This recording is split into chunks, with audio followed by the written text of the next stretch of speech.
COVID excess death over its 3 years was no worse than the 3 years 2009, 10, and 11.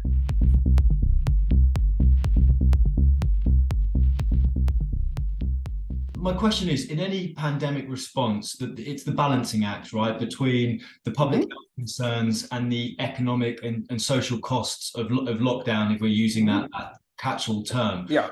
Why did we get the pandemic response we did then? Because the governments and authorities would have been aware of the economic cost. They would have been modelling. I don't know. I think at the one level you could say it was mainstream. It was media. It was the social media, the television broadcast from Italy and China. Maybe it was Trump maybe it was Trump and Johnson in leading countries. I've often thought, because one country got it right. Sweden was right from the beginning. Absolutely right from the very first day. Let's just do nothing. Swedish children under 16 didn't miss a day of school. That is massive. But all people did was to try to dismiss the information. They kept on saying, no, you're missing. I mean, Sweden, I have more tweets on Sweden than anything else. So what did Sweden do differently? Did it purely... They ignored it. They ignored COVID. But on what basis? On the numbers? They felt that there was herd immunity, which of course there is. We would let people get infected and it would be okay. Now, initially they had a lot of deaths because Sweden, there are a lot of very old people in Sweden. And I think for some reason, overall mortality in the world has been decreasing, particularly in Sweden and in South Korea. I think these high latitude countries benefit very much from global warming. They've had much less severe winters. As a result, they've had 10 years without flu. As a result, they have an awful lot of people who would have died if there'd been flu, and they didn't. So Sweden initially looked very bad, but it was just people who would have died very shortly afterwards going. Sweden came out, it's the best country in Europe. And they did nothing. And they actually, not only did they do nothing, they said they would do nothing. Boris Johnson initially said we would do like Sweden did, until the Imperial College group scared him, and he changed his mind. Probably that resulted in massive extra death. And I don't just mean death from COVID. I mean, death from lockdown, from loss of economy and things like that. Why do you think that advice was taken so seriously? You've mentioned media pressure. I think I don't know. I think people were already locking down. Italy seemed to have made a huge mistake. Or was it a political decision? Is it simply saying? I think it was. My brother, who lives in England, said that he felt that I think there were football games being played that ended up being super spreader events. Pubs were still open, and the public was crying out that something be done. And they weren't, so he said that they had no alternative, that there was no way they would be politically viable if they hadn't done what the public wanted. But isn't it always going to be the case that anyone elected to power is always going to choose the route of being considered careful rather than callous? Where's the incentive to well, but in the past, this never happened. I mean, the amount of death we've had here is much less than 1957 flu. I'm not even talking about 1919 because the world was such a mess then, it doesn't count. Give me the next, after 6 years of war and famine and everything like that. 57 was bad flu, 2010 in all of Europe. COVID excess death over its 3 years was no worse than the 3 years 2009, 10, and 11. You mentioned at the start of the call, and forgive me if I misspeak, but the response to COVID was up there with some of the worst crimes against humanity that we've ever seen, in terms of the Holocaust you mentioned and slavery. I think I'm probably very extreme there, and obviously it's a quotable quote. I think certainly as a scientist, shutting science down when you know that science it's a huge crime against science. These other crimes were at a level that perhaps is so much worse. I mean, you don't make comparisons to the Holocaust or to slavery unless you want to get lots and lots of tweets. So I would prefer to delete that. But I do think that it was something. Also, I was completely unprepared for it. I thought people would come back and say, "Gee, this is interesting," but have you thought about the fact that this graph, in fact, So I had a very strong pushback from a scientist at Caltech, somebody called Leo Pachter, who actually went out of his way to write an opinion piece and whatever. And, you know, it was annoying. But he was somebody, when he first saw my report, he wrote back, say, you know, do you notice this curve is symmetric? It shouldn't be. And this is a major finding. But he then decided that the best thing to do was shut the whole thing down. And that, I think, is extremely dangerous. But it wasn't just him. I mean, in general, it's fair to say you were in the minority of the academic community to take the line that you did, and I think you probably did go further than some people who agreed with you. But I guess my question is, why did we get the response we did? Was it bad science, corporate greed, weak leaders, criminal conspiracy? I think I would hope it was a perfect storm. That it was, you know, inexperience with social media, not very good leaders. You know, the United States, we had a leader who was provocative at all times. For example, I think if Trump had said, we have to lock down, instead he took a very, Trump's views were much closer to mine. And I actually early on appeared on CNN, and then I appeared on Fox, and then CNN wouldn't have me again. You know, and I didn't understand that. But I think if Trump had been for lockdown, then all the liberal scientists would have looked at the situation much more carefully and proved that it was not a good idea, and it would have been much better for the world. You know, that was bad luck. So I think, you know, before generalizing, I think, and my tweet certainly generalized, and it's probably a mistake. There can be perfect storms. There can be sudden events. I sort of think that human beings individually are really smart things, and very often politically, you know, the voice of the people is often way, way smarter than the voice of the politicians who are trying to get their own particular issue through. And I very much hope science will, you know, go back. But for example, in December, I was when China started to open up its zero COVID policy, but no one knew it was going. I actually wrote a lecture of 25 slides saying exactly what I thought was going to happen, how many deaths I predicted, and how long it would take to get it over with. And, you know, I recorded a lecture, no one was prepared to release it. And this is true, it was recorded by Chinese, and they have a sensitivity. But I also put my lecture slides into Twitter, and there was hardly any. But basically, the prediction was absolutely right.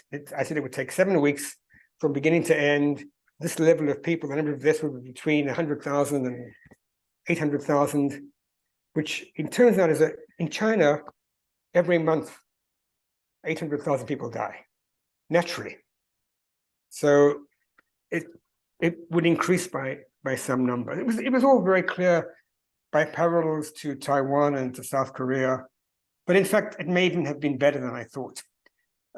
So, you know, this could have been discussed. The good thing is that we managed to write a paper on this, and it got published and it appeared in the press middle of January. So at least we're recorded. But you mentioned it's been harder than when you were in as a young scientist to get your papers published. Other academics, other Nobel laureates have called you out for stepping over the line. Stay in your lane. You've got a lot of pushback, a lot of criticism.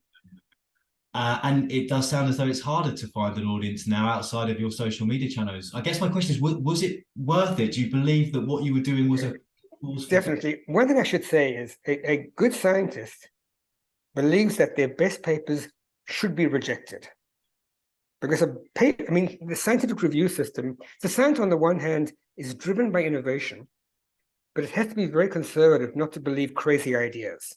You can publish crazy ideas, but if a crazy idea suddenly becomes popular, that would be really, really bad. So, for example, the situation could have been worse. It could have been, instead of shutting down the discussion, it should have been, we believe that we're going to be saved by Martians. So we don't need to do anything because the Martians are coming to save us. The alignment of the stars suggests that the Martians are coming. That would have, if scientists had adopted that point of view, it would have been way, way worse than just shutting down things. So being shut down is fine. It's just that when there's an issue of what I would call real-time science gets too dominated by people like Ferguson, the committees that politicians are relied upon. I was advising politicians in Israel, and they hadn't even, the person running the COVID response in Israel in March hadn't heard of Sweden.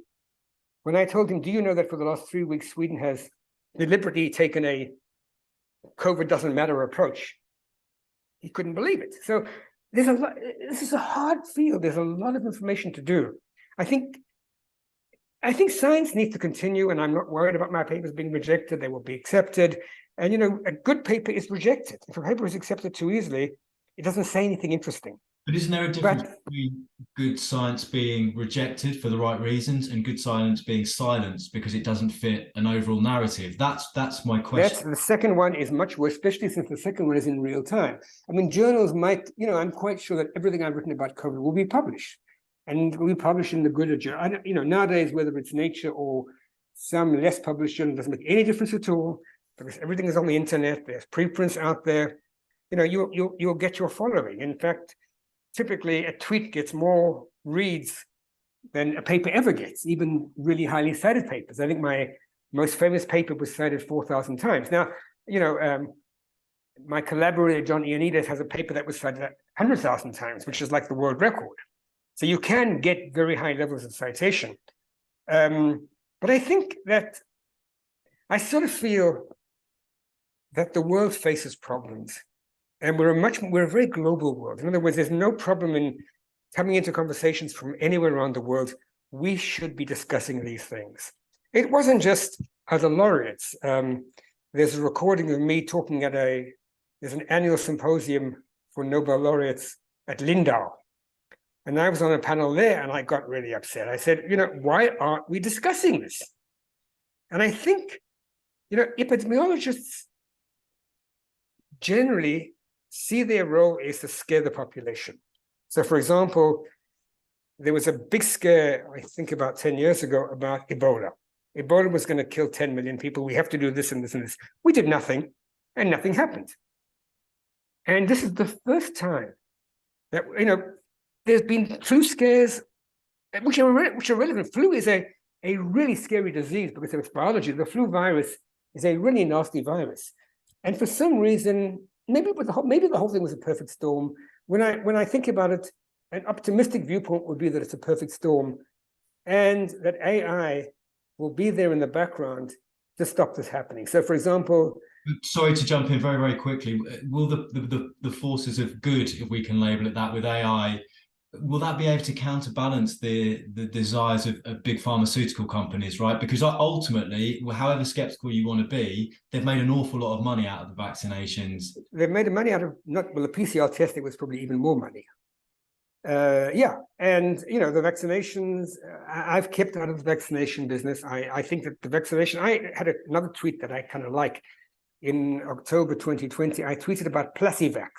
Mm-hmm. Placebo vaccine, because the vaccine had a very major placebo effect.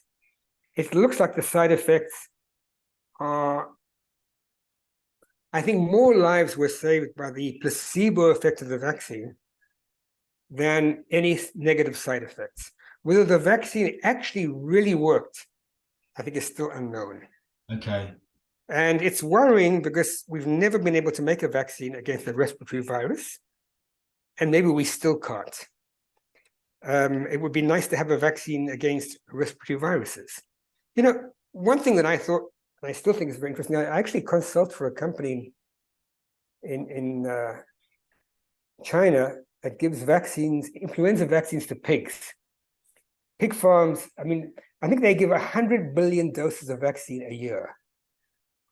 And I need to ask them whether they're investing in an mRNA virus. Because there's no control, there's no FDA, there's no medical board controls. If mRNA viruses are so great, how come they weren't used for pigs? We didn't have the technology, but they're very easy to make. mRNA viruses are much easier to make than protein viruses. So I don't know. I'm very open about viruses. I somehow hope that they were really effective. The numbers aren't really showing this. But then neither of the numbers about the negative effect. There's a lot of people who on Twitter certainly believe that this virus has, been resulted in many, many deaths. Now, it may be many, but way less than the noise threshold of natural death. I think in some ways, having talked to you, I feel more confident that perhaps it was all a perfect storm. And I think, but right now I'm talking to you from Israel, and Israel is facing some very scary consequences in terms of judicial reform and whatever. And again, I sort of believe that I really believe in the intrinsic good and intelligence of the average human being.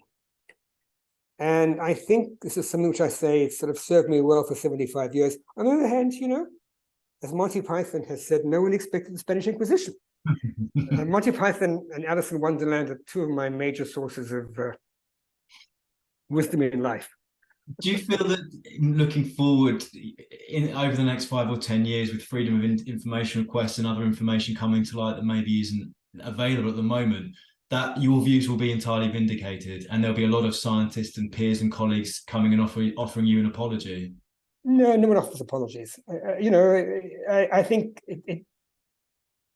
one of my aims right now is to try to improve epidemiology as a field.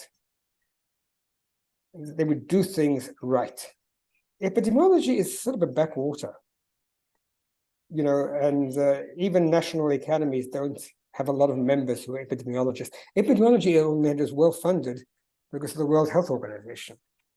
But I think that it's an area which is of incredibly importance because, epidemiology, demography, these are the areas that are really important if we're going to monitor the world. I think, one thing that you said, I think is spot on. Every response needs to be a balanced response. So we really need to know how many people, if we stop a year of schooling, what will be the long-term effects? People who are educated less generally live less. They're a greater burden on the health system, depression, things like this. In Shanghai last summer, there was a huge, 40 days of temperature over 40 degrees centigrade. That cost lives. How many? Was it 1,000 lives? Which is what I would guess. Was it less? One thing that happened that people didn't expect, countries like South Korea, New Zealand, Taiwan, they didn't have very bad COVID, even up till now, but they had no flu because flu went away for reasons that no one understands still. This means that they actually had a negative excess death. There are more old people alive now in Taiwan, in South Korea, and in New Zealand than there would have been otherwise. This has economic consequences.